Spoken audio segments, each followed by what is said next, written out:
بسم الله الرحمن الرحیم. سلامونه دوستانو.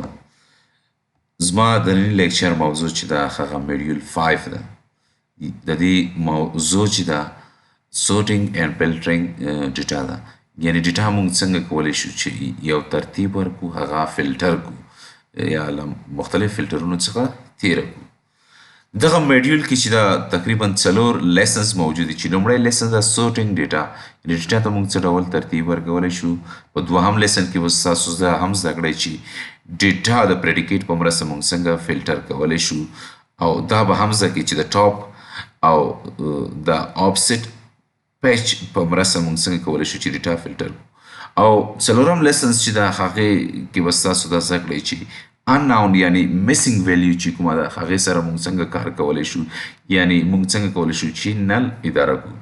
دوستانو که دغه موډیول اوورویو ته راشو، نو په دې موډیول کې به ستاسو زده کړئ چې موږ څنګه کولی شو چې یو کویري ته وده ورکړو تر څو موږ په خپل ریزلټ باندې محدودیتونه ولګوو، یعنی هغوی باندې مختلف شرایط وضع کړو او یوازې هغه ډیټا راواخلو چې کوم زموږ شرایط پوره کوي، یعنی زموږ ته د هغه ډیټا اړتیا وي.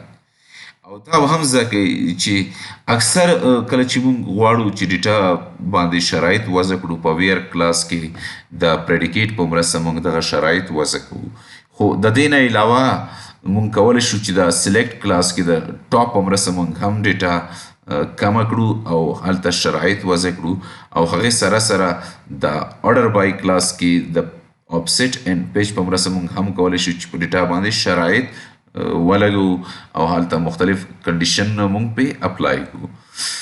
دوستانو کله چې موږ په حقیقي ډیټابیس کې کار کوو او ډیټا ترې غواړو چې راواخلو او حقیقي ډیټابیس سره خبرې وکړو، نو په ځینو وختو کې موږ داسې حالاتو سره مخامخ کیږو چې هلته ډیټا موجوده نه وي، یعنی میسینګ وي.